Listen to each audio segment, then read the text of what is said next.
Kehidupan bisa berubah karena uang. Mungkin kita bisa belajar ya yang namanya law of attraction. Bagaimana sih kita bisa merubah hidup kita kalau kita itu banyak uangnya, kita berkelimpahan dan tidak ada kendala lagi soal yang namanya finansial. Kita akan membahas berbagai macam ya tahapan-tahapannya yang teman-teman bisa lakukan. Kalau perlu teman-teman bisa catat nih setiap topiknya, setiap poinnya, terus bisa dijadikan untuk sebuah pembelajaran dan itu akan mendukung teman-teman untuk merubah bagaimana kehidupannya. Yang jelas tujuannya adalah bagaimana kita menciptakan diri kita itu untuk memiliki yang namanya keberlimpahan dan kita bisa memiliki yang namanya ya banyak uang serta mudahnya uang untuk datang kepada kita dan kita menjadi orang yang super mudah untuk mendapatkan segala sesuatu yang kita jadikan itu adalah sebuah impian. Jadi tahapannya apa aja kita akan bagi sebanyak 5 poin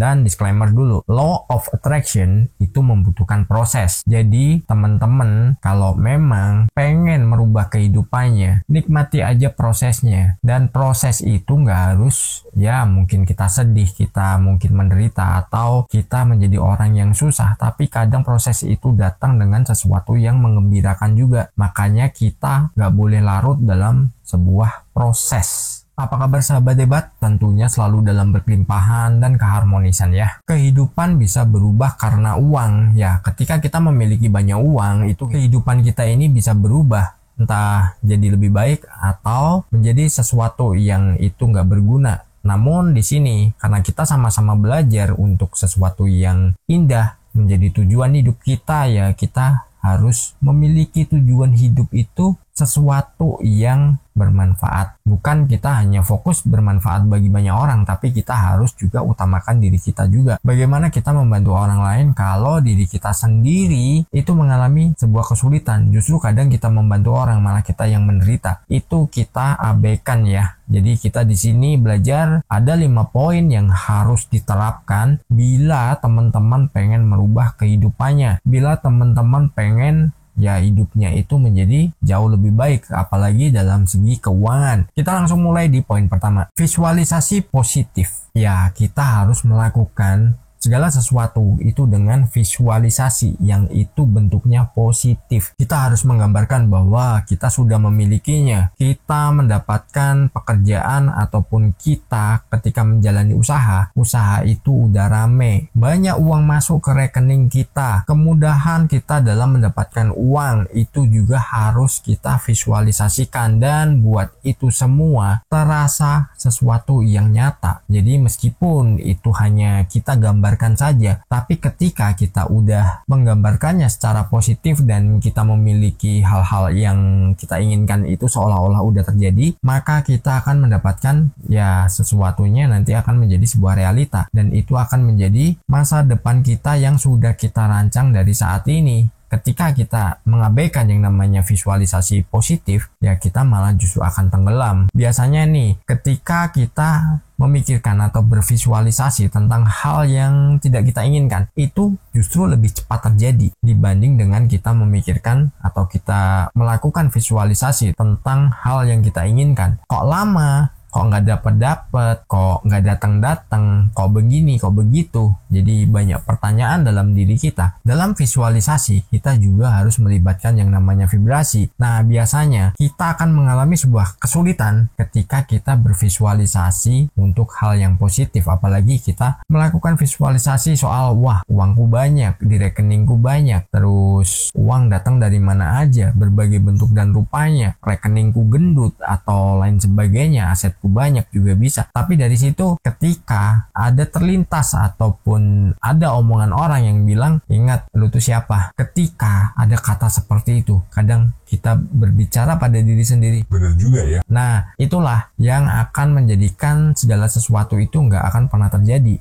Kita dikendalikan oleh pikiran kita atau bahkan pikiran kita didoktrin oleh orang lain yang itu dirinya juga nggak ngerti ilmunya bagaimana. Tapi dirinya membuat kita itu malah putus asa. Jadi lakukan visualisasi yang itu sifatnya positif, hanya apa yang kita inginkan ya. Jangan berpikir, waduh kalau buka usaha nanti kalau nggak jalan gimana, bangkrut, wah cari kerja, wah nanti kalau tiap hari diomelin, kejar target dan lain-lainnya nanti gimana. Dari situ apa? Ya sudah, kita pasti juga melibatkan perasaan kita. Kita nggak akan pernah memulai dan kita nggak akan pernah mewujudkan apa yang menjadi impian hidup kita. Dan sekarang kita lanjut di poin kedua. Buat tujuan yang jelas. Kita harus membuat tujuan yang jelas. Ibaratnya gini, itu juga harus realistis. Jadi ketika kita punya gagasan, kita punya rencana, segera jalankan. Ya, jangan hanya rencana aja. Ketika kita memiliki rencana dan itu kita nggak segera eksekusi, tujuan kita nggak jelas, kita menjalani segala sesuatunya nggak punya arah, nggak teratur, itu sama halnya kita udah berdiam diri, nggak akan pernah memulai. Kalau kita memiliki rencana yang wah canggihnya minta ampun, tapi kita nggak memulai dari hal kecil dulu, itu sama halnya ya sudah, kita nggak akan pernah ngapa-ngapain. Rencana ya tinggal rencana, nggak akan pernah menjadi sebuah realita. Namun,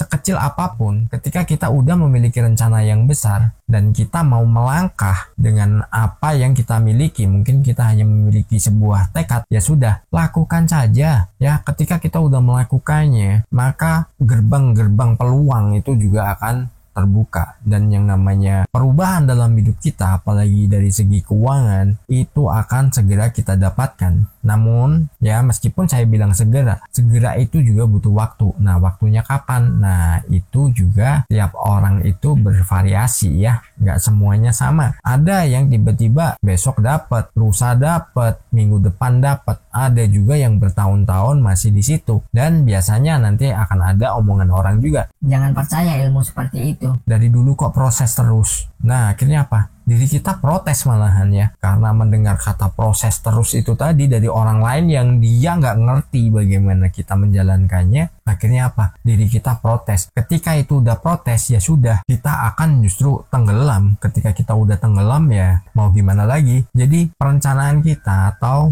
tujuan kita malah justru akan terhambat di tengah jalan. Ibaratnya Anda sudah melewati sebuah jembatan yang di situ sebenarnya udah dekat nih dengan tujuan kita. Kita menghancurkan jembatan itu dan kita nggak bisa menyeberangi sungai yang arusnya deras. Nah, dari situ apa? Impian kita hanya sekedar impian dan itu bisa dibilang hanya halusinasi. Kenapa? Ya kita tujuannya aja yang tadinya udah jelas-jelas, di tengah jalan kita putus asa, kita menyerah. Ya sudah, selamat bagi Anda yang melakukan hal seperti itu. Itu pilihan, itu nggak salah juga. Itu pilihan Anda. Ya, kita lanjut di poin ketiga. Gaya berpikir positif. Nah, gaya berpikir positif ini gimana? Gaya berpikir positif itu adalah menjauhkan diri kita dari rasa khawatir, rasa takut, rasa ragu, rasa ya pokoknya yang itu merupakan tanda tanya bisa atau enggak, iya atau tidak. Itu harus kita rubah menjadi sesuatu yang aku bisa, aku mampu. Karena apa? Aku memilihnya. Ketika kita sudah menerapkan gaya berpikir positif, maka apa? Ya, yang terjadi adalah sesuatu yang kita tuju aja. Jadi sesuatu yang kita takutkan itu berkaitan dengan apa yang kita rasakan. Ya, tadi udah saya bilang juga. Dari situ, ketika kita merasa takut, kita khawatir, kita ragu-ragu, kita yakin nggak? Berarti itu sesuatu yang tidak kita yakini. Ketika kita tidak yakin, ya sudah, itu nggak akan pernah kita lakukan dan itu tidak pernah akan mewujudkan apa yang menjadi impian kita. Teman-teman bisa menerapkan apa yang menjadi tujuannya. Fokus aja pada hal yang diinginkan. Kalau ada proses-proses mungkin riak-riak kecil ketika kita melangkah, ketika kita sedang berproses, ya itu hal yang wajar. Karena apa? Itu sesuatu yang menguji kita dan itu adalah sesuatu yang berpengaruh pada tanggung jawab kita dalam menciptakan impian kita. Jangan kita dikendalikan oleh pikiran kita, namun kitalah yang mengendalikan pikiran kita. Biar apa? Ya apa yang kita tuju itu bisa tercapai. Ketika ada pikiran yang menghambat, ya udah, abaikan aja. Buang rasa khawatir, ragu, dan lain sebagainya ya. Kita lanjut di poin keempat, gratitude atau rasa syukur. Nah, rasa syukur ini perlu banget dan saya sudah pernah membuatkan videonya juga ya tentang bagaimana kekuatan rasa syukur itu. Teman-teman bisa cari ya di channel ini juga. Nah, ketika kita memiliki rasa syukur,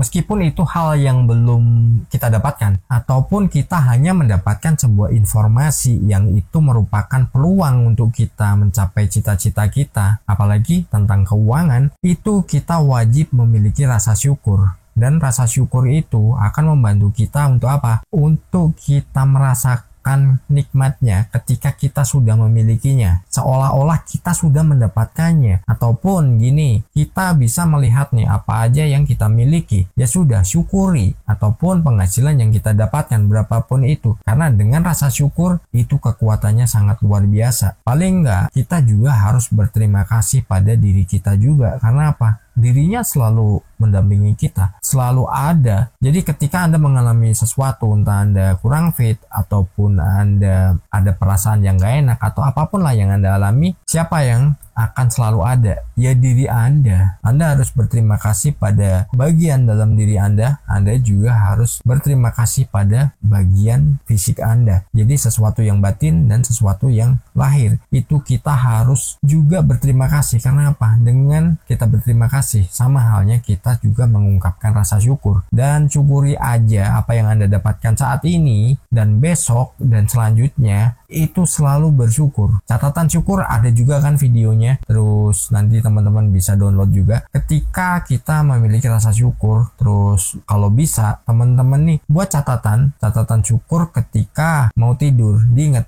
5 hal aja, hal yang perlu disyukuri. Apa aja? Ketika kita udah bisa menentukan itu setiap hari, itu kita akan menjadi orang yang memiliki hati itu selalu gembira. Kesabaran kita sangat luar biasa, dan kita menjadi orang yang gak mudah mengeluh dan orang yang gak mudah menyerah. Ya, kita lanjut di poin kelima. Tindakan yang konsisten. Nah, gini, law of attraction itu bukan hal yang ya pokoknya kita hanya punya keyakinan apa yang kita pikirkan, apa yang kita yakini aja. Tapi kalau tindakan atau yang kita kerjakan itu kita tidak pernah konsisten. Misalkan nih, Anda berpikiran, wah aku besok mau jualan rujak. Ketika kita jualan seminggu, untungnya dikit, udahlah besok ganti lagi.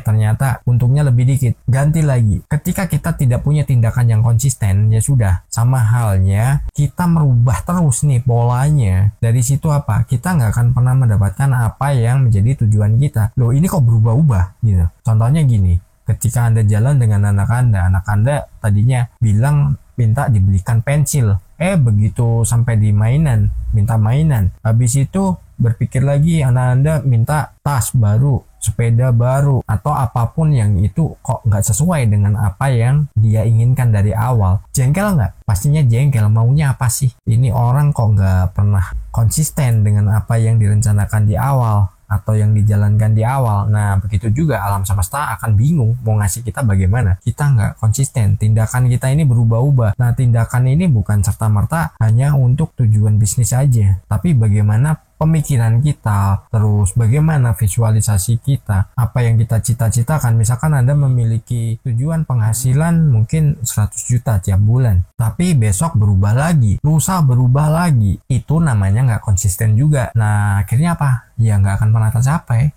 Kenapa? Berubah-ubah. Konsisten dulu di situ, begitu udah didapatkan, ya sudah, tingkatkan lagi. Mungkin kita nggak harus langsung besar. Kita bisa mulai dari kecil dulu. Berapa? Kalau itu udah dicapai, tingkatkan lagi. Berapa kali lipatnya? Itu terserah Anda. Dan tidak ada hukum pasti yang itu mewajibkan Anda harus sekian. Jadi bebas saja. Anda mau sebanyak-banyaknya juga boleh. Anda mau sedikit juga boleh. Karena apa? Itu adalah sebuah pilihan dan itu nggak ada aturannya. Yang jelas, kalau kita menginginkan nilai tertentu, fokuskan di situ. Sukses berkelimpahan.